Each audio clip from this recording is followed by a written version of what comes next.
Hello everybody, my name is Michael from Burke's Nature. I hope that you are all happy, safe, and healthy during this time. Today's virtual program for Burke's Nature is going to be our trout release. We were supposed to release them with the public where you could register, join us at the Tolpahocken Creek, and you get to basically adopt a fish and release it. Unfortunately, due to the pandemic, we are not able to gather in large groups. So instead, we are going to do a lesson on the trout. And then we're going to go out to the creek and release them and record them so that you can watch it. So watch through the video to see the actual trout release. So what we have here is our Trout in the Classroom program. Trout in the Classroom is a program run by the Pennsylvania Fish and Boat Department. And basically every September, October, they send us trout eggs. They could be brook trout or rainbow trout. This year it happens to be rainbow trout. We raise them in our interactive lobby throughout the winter. You can come visit and watch the fish grow. And then April or May, we release them. Today happens to be our release day. So in our tank, we have about 55 rainbow trout species. Last year, we did brook trout. Brook trout are the only native species of trout to Pennsylvania. Rainbow trout and brown trout are actually not native, meaning they are not traditionally found in Berks County or Pennsylvania. We stock them in our waterways because people like to fish, and fishing is a multi-million-dollar industry. So even though rainbow trout and brook trout are not native, we still stock them in our waterways because of the amount of fishermen, the amount of money that it brings to the economy, and many other reasons. So brook trout are the only native species to Pennsylvania, and brook trout are a very, very important species. Brook trout are a very sensitive species, so when it comes to pollution, that could be spills, oil, gas, even temperature pollution. So if the temperature gets too high in a creek, these fish are very, very sensitive. And because of that, they're a great indicator species. And an indicator species is a organism that can tell you how the environment is doing around it because of how well it's doing. So as an example, Angelica Creek, which is right behind the nature place, just got upgraded to cold water conservation. It's a cold water fisheries now, and there have been brown trout naturally reproducing in there. So because of the naturally reproducing brown trout, and the temperature of the water, we were able to actually upgrade Angelica Creek, which then affords it more protection. If somebody wants to build, they have to go through more hoops because it is a high quality stream right here in the city of Reading.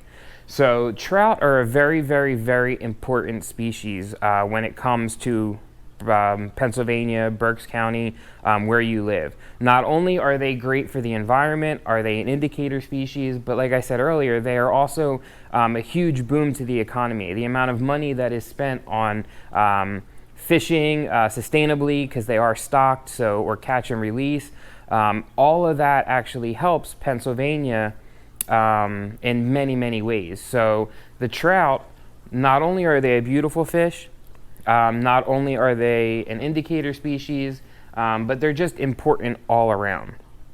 So coming up next, I am actually going to let you guys get in the tank with the trout. So I'm going to take the camera, put it in there, and you guys can actually see the trout from what another trout would see, kind of from that first person perspective.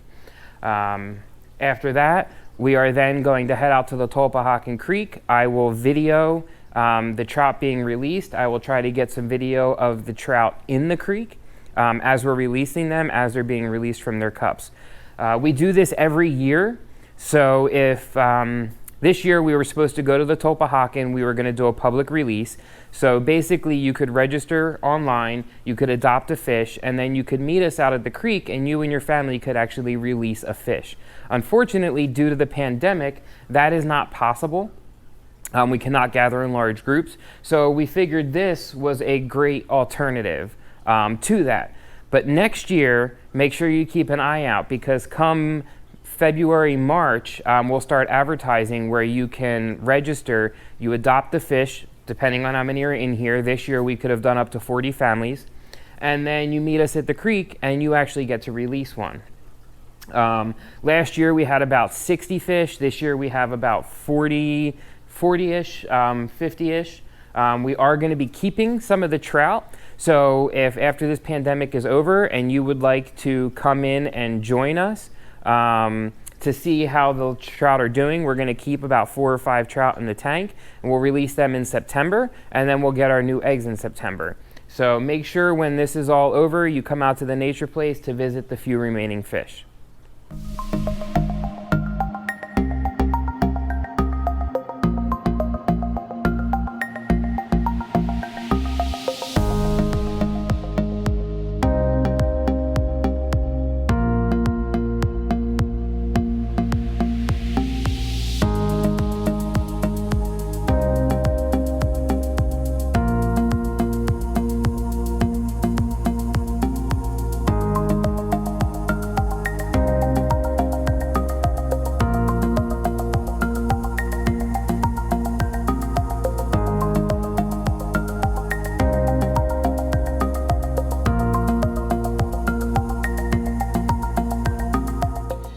This is the life cycle of a trout. Now this is for brook trout. This year we had rainbow trout. Everything's identical except for the timing. Rainbow trout hatch and grow a little earlier and faster than brook trout. So in the fall, the females will come upstream.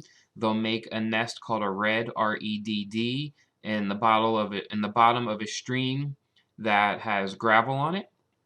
The males will then come along and fertilize them, and then they will turn into a fertilized egg. This is what we got from Pennsylvania Fish and Boat Commission.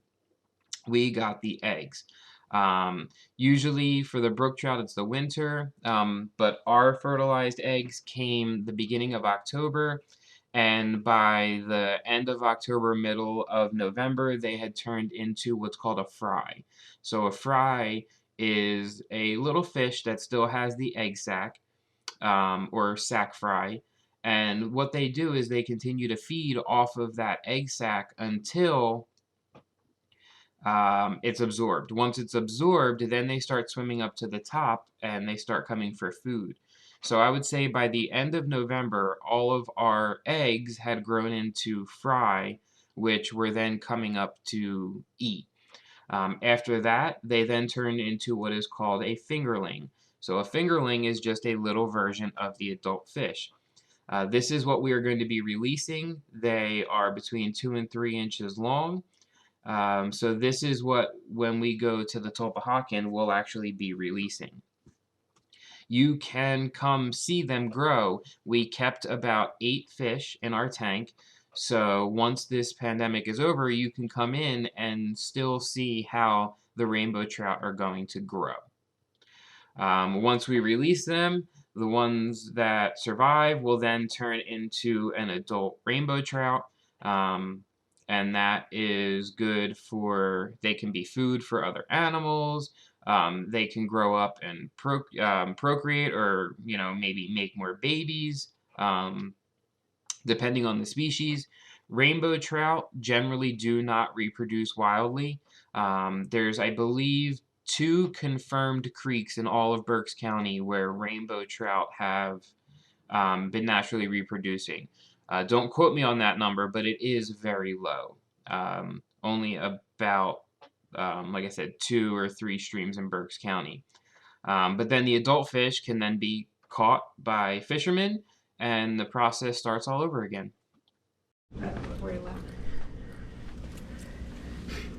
So here we have our trout in the cooler, getting ready.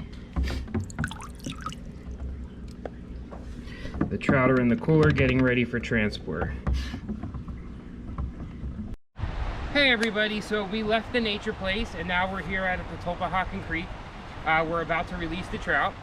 And a lot of you are probably wondering why we didn't release them at Angelica, in the creek right behind our building. So part of the program from the Fish and Boat requires that we release them into waters that have been previously stocked by the Fish and Boat. The reason we do that is so that we do not introduce any type of parasites or diseases into naturally reproducing waterways that are not already stocked by the fish and boat. So we're out here, we're about to release them. The water is really fast, it's really high, but we're gonna start releasing them here. So here we go.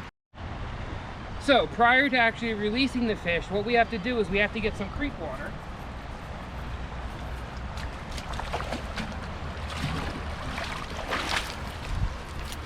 And we're actually gonna add this to the cooler where the trout are, so that they start to get acclimated to the water they're gonna go into.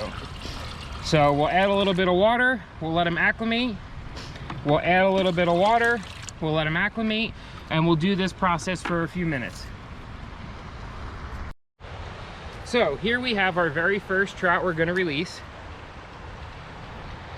We've acclimated them to the creek water. So what we're gonna do is we're gonna come over to the water. We're gonna put the cup down and we're gonna put a little bit of water in it and kind of let the fish acclimate. And rather than just dumping, we're gonna put the cup in and we're gonna just let him swim out.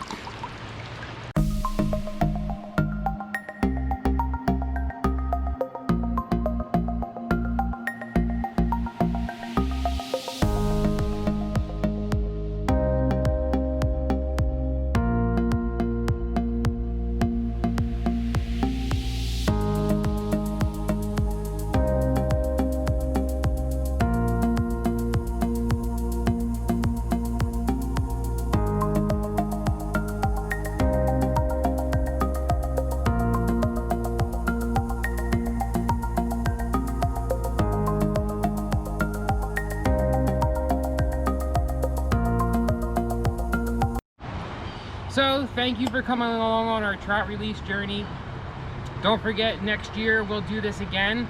Hopefully there won't be a pandemic and we'll be able to do this in a large group. So keep an eye out next March, April, on our website, on our Facebook, for the advertisements to register to adopt and release your very own fish. It will be limited space, but check us out. Also, even though you're quarantined, you're still allowed to get outside and enjoy some fresh air. So take a hike, take a walk, sit in the grass in your backyard and look at clouds. Whatever the case may be, just make sure that you stay active, stay healthy, and enjoy this time together. Thank you. As always, have a wonderful day.